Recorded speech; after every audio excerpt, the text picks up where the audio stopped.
padre Abraham le va a decir, y Abraham le dijo, a Moisés y a los profetas tienen, óiganlo. En nuestro caso es, léelo, lee la Biblia, léela. Te lo van a decir en aquel día. Pero tú no sabías que aparte de Romanos 3, aquí se decía esto. Y tú no sabías que aquí se decía esto. Y que para acá se decía esto otro. ¿No lo sabías? Pues si no lo leíste, si no le hiciste caso, ¿qué quieres ahora? ¿Qué es lo que le estaba diciendo el Señor aquí? Perdón, el padre Abraham, que en Moisés y los profetas estaba el plan de salvación. Está. Moisés y los profetas. Se lo viene citando a la iglesia de Mateo 5, Mateo 7, Mateo 22, y aquí al rico se lo cita también. La ley y los profetas. Allí está. Si eso lo hacen, tú no estarías en el infierno. Me hubiese salvado. Sí. Ay, pero eso tiene que ver con la salvación, la ley. Sí. Lo viene Jesús diciendo en todas partes. Y ya lo había dicho Pablo en Romanos 2, como explicamos. Ya. Sí. Ustedes han cambiado. No retienen la forma de las sanas palabras. El modelo de la doctrina no lo retienen. Lo cambiaron. La doctrina sigue, pero no con el modelo original. No con el modelo original. Otro caballo, otro león, sí, distinto, de lado. Bueno. Y le dice, oigan, si tú hubieses oído eso, si tú hubieses hecho caso, tú no estarías ahí.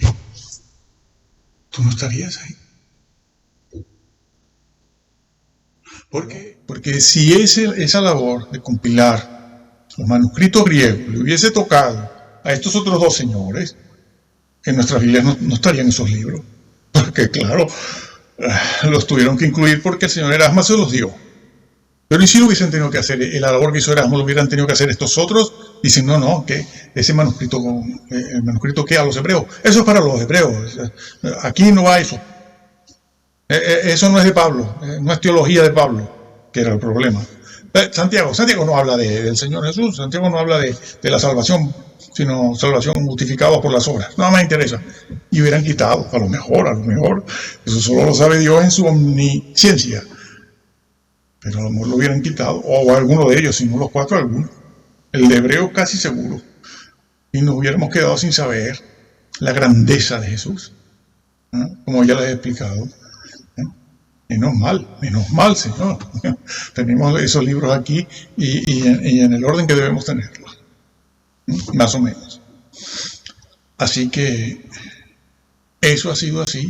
Esa es la historia que está a la mano de todos ustedes. Se ponen a investigar, se meten en los libros de Google también.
¿Para qué pones a Abraham aquí? Cuentas lo que tienes que contar sin estarte valiendo de un personaje histórico, además. Dios mío, no hago esa expresión porque es que se están condenando. Esto no es un asunto de que mi equipo es mejor que el tuyo es mejor que el mío, vamos a ganar nosotros, mi denominación es mejor. No, aquí no está en juego eso. Aquí está en juego tu salvación y la verdad. Así que déjense de seguir a estos líderes y a las denominaciones. Lean la Biblia, como siempre les he dicho, y en castellano para ustedes, Reina Valera. Y si tú hablas inglés, estás ahí muy contento en California, léela en King James, con la King James, que también la puedes leer modernizada como Reina Valera. Bueno, no, es que Jesús lo dijo, el mismo Jesús en el mismo juicio lo dijo. Sí, señor. Eso está en Mateo 25. Eso está en Mateo 25. Jesús lo dijo. Nos metemos de cabeza. Ahí. Mateo 25. Después de Jesús está contando, hablando de su segunda venida. Habla de su segunda venida. Cuando están las 10 vírgenes, las 10 sensatas, 10 insensatas. Y está hablando permanentemente de eso. Viene hablando de eso desde el capítulo 24. Y sigue dando más detalles en el 25 y avanzando en el 25 después de la parábola de los talentos, en el juicio que aquí lo han titulado así a las naciones, dice el Señor: entonces el rey dirá a los de su derecha: venid benditos de mi Padre, heredad del reino preparado para vosotros, porque fui salvo, porque tenía fe, porque estaba justificado por la fe. Es que Romanos dice, no, de aquí saltan a Romanos también. No pueden llevar las dos líneas juntas. Bueno, ya llevamos 4 juntas, sí. Dice el versículo, dirá, al reino preparado para vosotros desde la fundación del mundo, porque fui justificado. ¿Aquí se está hablando de eso? No. Aquí se dice, porque tuve hambre y me diste de comer. Lázaro, tuve sed y me disteis de beber. Lázaro, fui forastero y me recogisteis. En otro sitio se dice, estuve en la cárcel, me visitaste, estuve desnudo y me vestiste. Lázaro, claro, eso que dijo Abraham, lo está diciendo Jesús, aquí, en el escenario de su segunda venida y el juicio a todo el mundo. Aquí lo llaman a las naciones, pero ellos no saben qué juicio es este. Lo llaman así a las naciones. Bueno, la nación que ayudó a Israel, la nación que no ayudó a Israel, no. Están desubicados. Es una cosa personal. Los juicios son personales. Nunca son globales. Dios no mete en un saco a unos cuantos y ahí van todos. Eso lo hacen ustedes. Pero aquí no. Tuve hambre.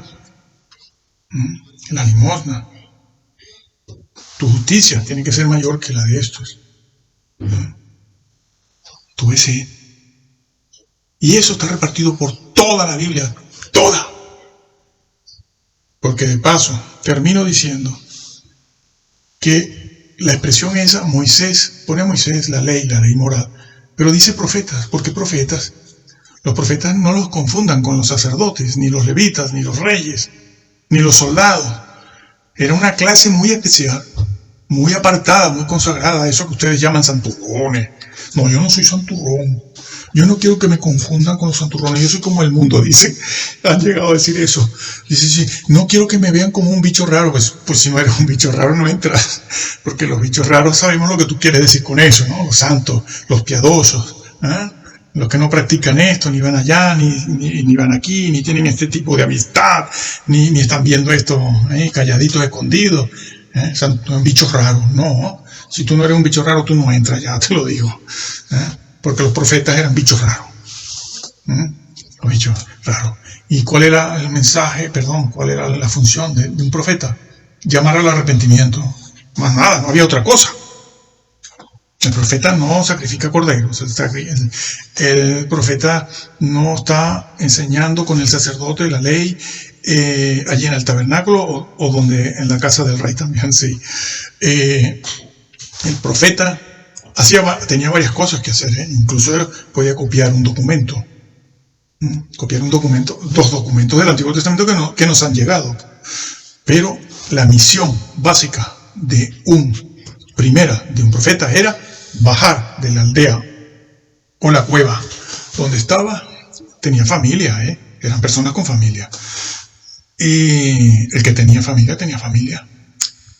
Bueno, bajar de donde estaba, ir a la ciudad donde estaba el rey o estaba gente importante, fariseos, saduceos, y llamarlos al arrepentimiento, señalándoles el pecado. A esto les han enseñado, no hable de pecado, no lo señale, usted no es quien para juzgar. No, yo no estoy juzgando, yo te estoy diciendo lo que está en este libro, que es la obligación también de un profeta, sí, también, y de un pastor también. No tienes que ser profeta para decir esto, tienes que ser pastor o maestro. Es la obligación de todos estos. Y ellos bajaban a la ciudad, la aldea donde estaba el rey o un príncipe o un grupo importante del Sanedrín, y decirles, ustedes están pecando en esto, arrepiéntanse, si no Dios traerá juicio sobre ustedes. Esa es la misión del profeta. Por eso Jesús dice, Moisés y los profetas. ¿Por qué? Porque si tú oyes y lees a un profeta, sabes de qué tienes que arrepentirte, y sabes de qué debes hacer y no puedes hacer, y sabes qué conducta se parece a una conducta piadosa, pero no lo es. No lo es. En tiempos de amor, que les gustaba a aquellos apóstatas, aquellos, sí señor, judíos, que les gustaba hacer de pequeños logros, ¿no? Pequeñas cosas que Dios, miseria, hacían grandes, las contaban como grandes hazañas. Sí, están haciendo lo mismo esto, ¿no? Los saltos que dan en los púlpitos, porque esto, y después, el sol baja, la luna es alta, y cosas así, y salen del púlpito, y todos los borreguitos, ¡ay, qué espiritual! Sí, y como estos lo saben, lo hacen porque además algún asesor por ahí les dice, asesor entre comillas, les dice, mira, tienes que salir del púlpito, tienes que moverte, tienes que crear, la acción llama mucho, tienes que crear una acción, movimiento, ¿no? Y para que impresiones y tal, y tú verás, y da resultado, claro que da resultado. Como esta gente da resultado, esta gente del siglo XX, XXI, y salen de allí diciendo, una vez una persona me dijo a mí, me dice, no sabes lo que hemos visto. Sí, y resulta que yo estuve allí un rato, me marché porque aquello era insoportable, y yo lo había visto, pero la persona no sabía que yo lo había visto. Y entonces, aquello eran saltos, amigos. No todos lo hacen, claro que no. Cuanto más latino, más lo hace, sí señor. Termino. Lean la Biblia. Castellano, Reina, Valera. Cualquier versión, incluso la de 1960, aunque le ha salpicado el gnosticismo. 2, 3 versículos por ahí. Ya hablaremos de eso. O King James en inglés. No lean más nada. ¿Que quieren tener otras para saber qué se dice? Muy bien. Yo las tengo todas también. Pero cuando voy a buscar la verdad, y quiero saber la verdad, Textus Receptus por un lado, Casiodoro por otro. Todas las ayudas que me sirvan. Después ya veré las otras versiones adulteradas, estas modernas, todas. Porque ninguna ha logrado sustituir a Casiodoro. Ninguna versión.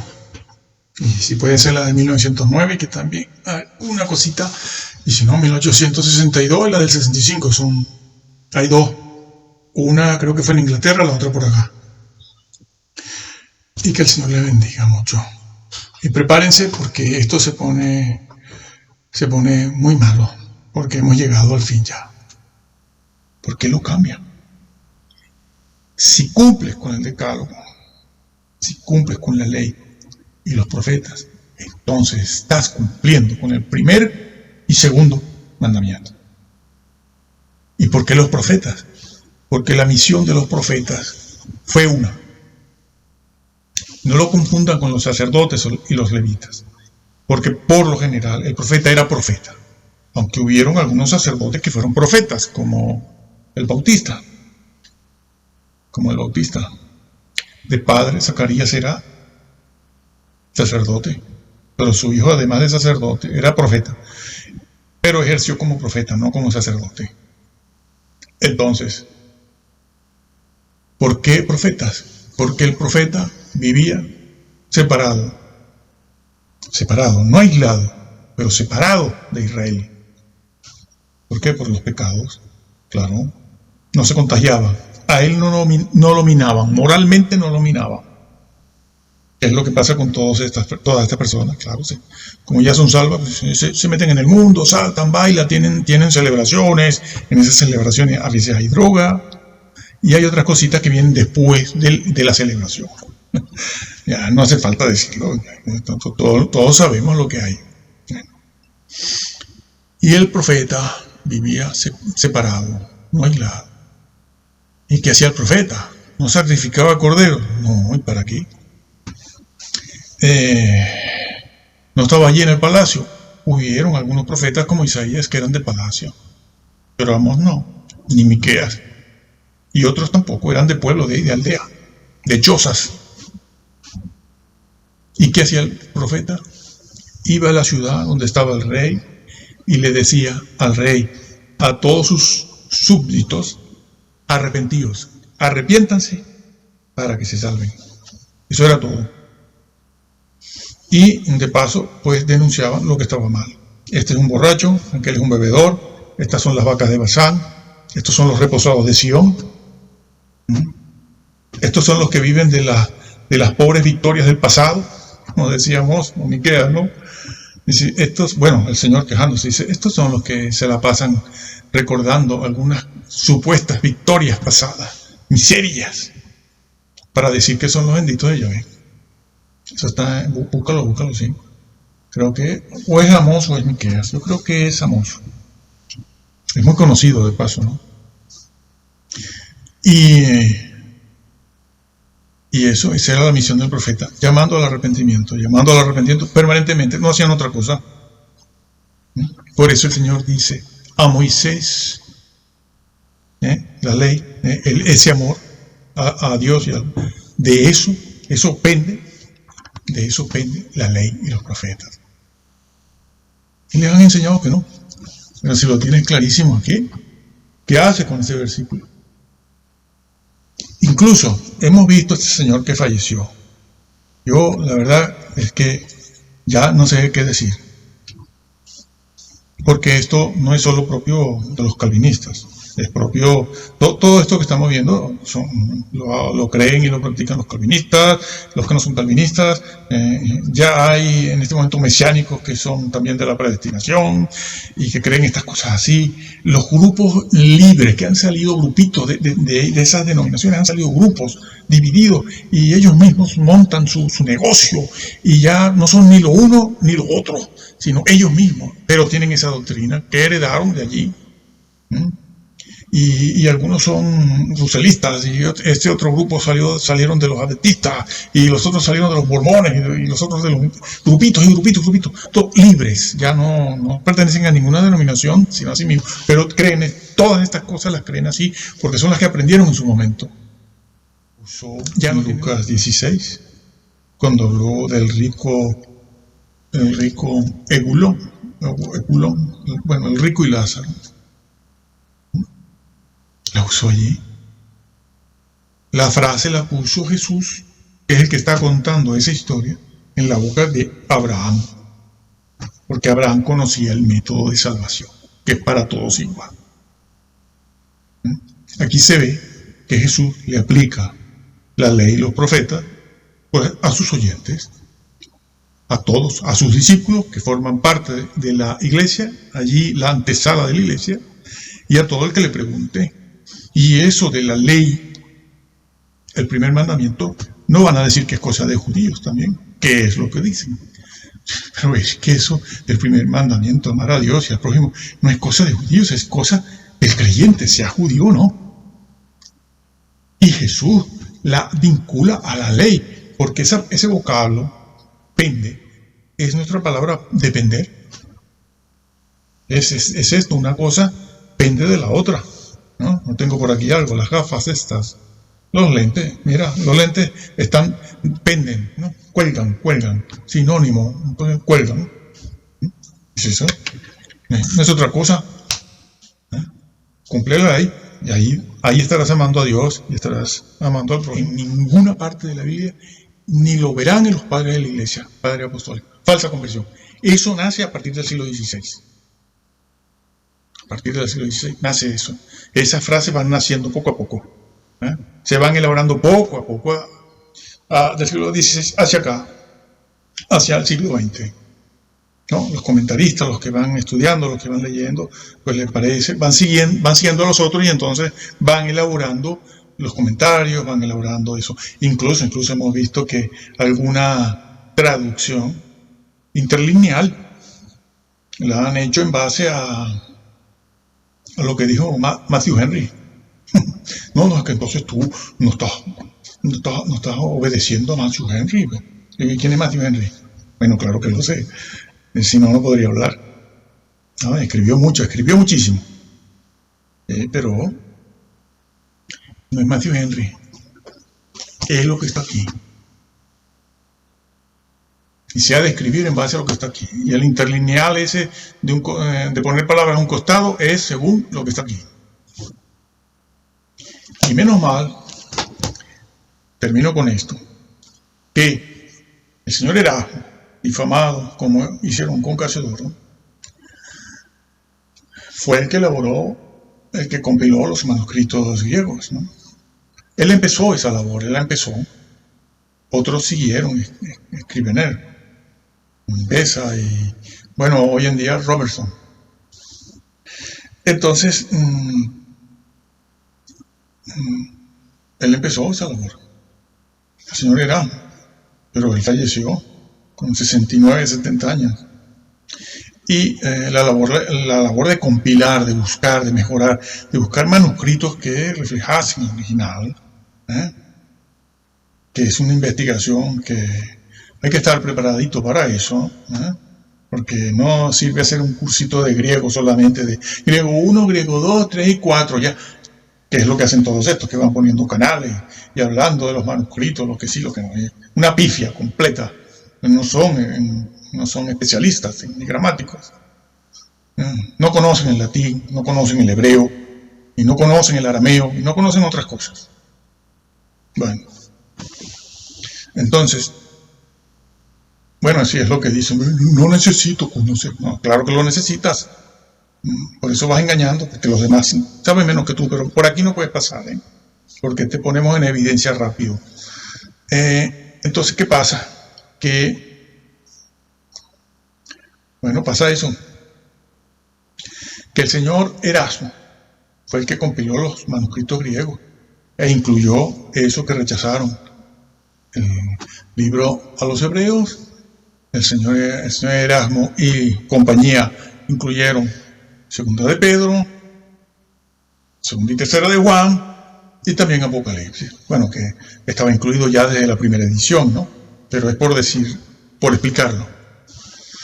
Porque si esa labor de compilar los manuscritos griegos le hubiese tocado a estos otros dos señores, en nuestras Biblias no estarían esos libros. Porque claro, los tuvieron que incluir porque el señor Erasmo se los dio. Pero ¿y si lo hubiesen tenido que hacer? La labor que hizo Erasmo lo hubieran tenido que hacer estos otros. Dicen, no, que ese manuscrito, el manuscrito que a los hebreos, eso es para los hebreos. Aquí no va eso. Eso no es de Pablo, no es teología de Pablo, que era el problema. Santiago no habla del Señor Jesús, Santiago no habla de la salvación, sino salvación justificada por las obras. No me interesa. Y hubieran quitado, a lo mejor, eso solo lo sabe Dios en su omnisciencia. Pero a lo mejor lo hubieran quitado, o alguno de ellos, si no los cuatro, alguno. El de hebreo casi seguro. Y nos hubiéramos quedado sin saber la grandeza de Jesús, como ya les he explicado. Menos mal, Señor. Tenemos esos libros aquí y en el orden que debemos tenerlos. Más o menos. Así que eso ha sido así. Esa es la historia que está a la mano de todos ustedes. Se ponen a investigar, se meten en los libros de Google y se enteran, se dan cuenta de cómo han sido las cosas. Por eso termino. Bueno, termino diciéndole, señores, eso de la ley y los profetas, que no hemos visto nada sino una introducción, apenas, señores, eso se corresponde. La historia del rico se corresponde de Lucas 16, se corresponde con Mateo 22, y Mateo 22 se corresponde con Mateo del 5 al 7, del 5 al 7, todo es lo mismo, es enfocándose sobre la justicia. La justicia está basada en el decálogo, las normas, los preceptos y los testimonios del Señor Jesús, todos morales. Por eso ese señor rico, siendo judío, siendo una persona importante en el pueblo de Israel, siendo un hombre seguramente de sinagoga o de templo, se perdió. ¿Por qué? Porque usted tuvo un solo, aunque fuese esa sola persona llamada Lázaro, usted la hubiese acogido, usted hoy no estaría donde está. Pero claro, era un bendito de Yahvé porque era rico, que es lo que piensan todos estos, ¿no? Se sientan un poquito bien y al entrar en los templos tengan una alfombra roja y un piano de cola, dicen, no, esto es el cielo, Dios está aquí. Sí. Y claro, este señor rico pensaba eso también, porque eso es propio de la naturaleza, la estructura mental del hombre, que es una estructura caída, ¿no? Deforme. Y por intuición propia, ya por nacimiento, cree eso, creemos todos eso. Que si me va bien, soy un bendito de Yahvé. Claro. Y él lo creía y se sorprendió al verse allá abajo y dice, bueno, ¿y yo por qué estoy aquí? Porque usted no cumplía con Moisés y los profetas. Y fue lo que le dijo a aquellos que le preguntaron por el mayor mandamiento de todos, y fue lo que dijo en Mateo 5 al 7, cuando empezó a hablar de lo que era el reino de Dios. Entonces, señores, lean la Biblia. Claro, léanla. Porque yo les dije, después de 42 años de investigación, y los que me queden todavía, que pueden ser muchos, miren, créanla tal cual está. Si me preguntan cuál Biblia, la Biblia que tenemos desde el siglo XVI, que está traducida de los manuscritos bizantinos, y el Textus Receptus es todavía mejor. Tendría que explicar esto, pero bueno, es mejor que todo el bizantino. Digamos que el Textus Receptus contiene al bizantino, aunque a lo mejor es al revés. Pero lo que tiene el Textus Receptus, que ha sido revalorizado, es la palabra de Dios en un 99%. Y está reflejado en castellano aquí, o si tú lees inglés o quieres compararlo, pues bueno, en la King James. Compra la King James que no esté tocada, ¿no? No haya habido una mano negra ahí que alguna cosita la cambió. La estándar o, bueno, alguna revisada, etc. Pero en castellano, Casiodoro de Reina, cualquier versión, 1602, 1800, hay una del 62 y del 65, 1865, la de 1909, que es la que mejor podemos comprender el castellano, o la de 1960, porque la de 1960 está salpicada un poquito por los alejandrinos. Ya veremos eso, quizás la próxima meditación la hagamos sobre eso, y les voy a demostrar eso que estoy diciendo. Vamos a poner los manuscritos uno al lado del otro, a ver, como ya he hecho en el pasado, ya lo he hecho alguna vez. Entonces,